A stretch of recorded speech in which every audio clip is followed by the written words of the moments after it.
جب ریاست وسکونسن کے رہائشی کائل وینڈن پلاس نے سنا کہ ان کے گھر کے قریب واقع فوجی چھاونی فورٹ میکوائے میں افغان شہریوں کو لایا جا رہا ہے تو وہ فوراً متحرک ہو گئے۔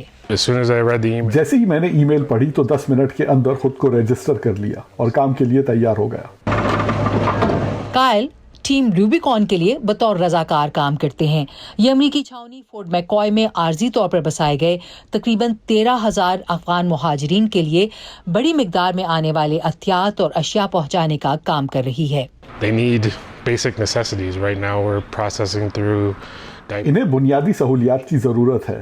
ہم اس وقت ڈائپرز، خواتین کی مصنوعات، بیبی فوڈ اور کپڑوں سے بھرے تھیلوں کی چھانٹی کر کے ضرورت مند افراد تک پہنچا رہے ہیں۔ فورٹ میکوائے ان افراد کی پروسیسنگ کا عارضی ٹھکانہ ہے۔ یہاں لائے گئے تمام افغان افراد میں سے صرف 400 ریاست وسکونسن میں رہیں گے، باقی کو ریاست پینسلوینیا کے شہر پٹسبرگ سمیت دیگر جگہوں پر آباد کیا جائے گا۔ ہم ان فیملیز کو خوش آمدید کرنے کے لیے اپنی پوری تیاری کر رہے ہیں۔ کابل میں امریکی کونسل خانے میں کام کرنے کے بعد 2018 میں نور الحق فضلی اسپیشل امیگرنٹ ویزے یا SIV پر افغانستان چھوڑ کر امریکہ آ گئے تھے۔ وہ جوئش فیملی اور کمیونٹی سروسز یا GFCS میں کام کرنے والے واحد افغان ہیں۔ JFCS پٹسبرگ میں لا کر آباد کیے جانے والے افغان مہاجرین کو رہائش اور ملازمت ڈھونڈنے میں مدد فراہم کرنے والی تنظیموں میں سے ایک ہے۔ نور الحق یہ نہیں جانتے کہ کب اور کتنے افغان یہاں آباد کیے جائیں گے۔ مسئلہ یہ ہے کہ ہمیں بہت کم وقت دیا جاتا ہے۔ جیسے گزشتہ ہفتے صرف 5 گھنٹے کا نوٹس دیا گیا کہ ایک افغان فیملی آ رہی ہے، تو آپ کو اس سے ڈیل کرنا پڑتا ہے۔ اکثر ایسی تیاریوں کے لیے 1 ماہ تک کا وقت ہوا کرتا تھا، لیکن اب صرف 5 گھنٹے۔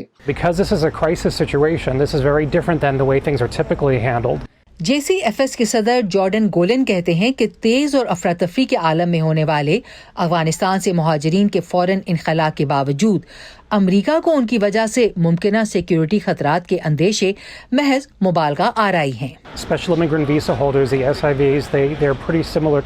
امیگریشن ویزے پر آنے والے افراد کافی حد تک مہاجرین جیسے ہیں۔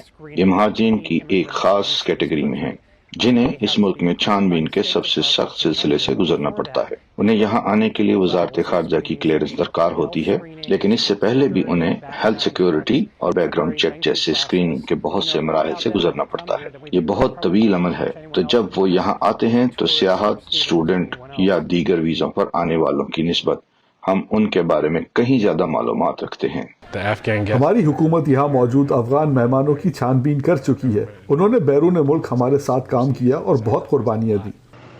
ایسی قربانیاں کائل بہت اچھی طرح سمجھتے ہیں، کیونکہ وہ ٹیم روبیکون میں رضاکار ہونے کے علاوہ امریکی فوج سے بھی منسلک رہ چکے ہیں۔ وہ سن 2009 اور 10 میں جنوبی افغانستان میں طالبان سے جنگ لڑ چکے ہیں۔ میرا نہیں خیال کہ میرا کوئی بھی دن ایسا گزرا ہوگا جب میں نے وہاں ہونے والے کسی واقعے کو سوچا نہ ہو یا اس سے متعلق کسی خواب سے نہ جاگا ہوں۔ یہ میری ذات کا مستقل حصہ ہے، یہ میری کہانی کا حصہ ہے۔ ایک ایسی کہانی جو ختم نہیں ہوئی ہے۔ جنوبی افغانستان کی دھول بھری سڑکوں پر فوجی گاڑی چلانے کی بجائے اب وہ شمالی وسکونسن کی پکی سڑکوں پر کرائے کا ٹرک چلاتے ہیں، اس امید پر کہ اس ٹرک میں بھری چیزوں کو ضرورت مندوں تک پہنچانا ان کے اپنے زخم بھرنے میں بھی مددگار ہوگا۔ انہوں نے اپنے ملک اور زندگیوں کی بہتری کے لیے امریکی فوج کی مدد کا فیصلہ کیا تھا۔ اب ہماری باری ہے کہ ہم اس احسان کا بدلہ چکانے کے لیے اپنی کوششیں جاری رکھیں۔ کائل کے مطابق جب تک امریکہ آنے والے افراد کو ان کی مدد کی ضرورت رہے گی، وہ بطور رضاکار کام جاری رکھیں گے۔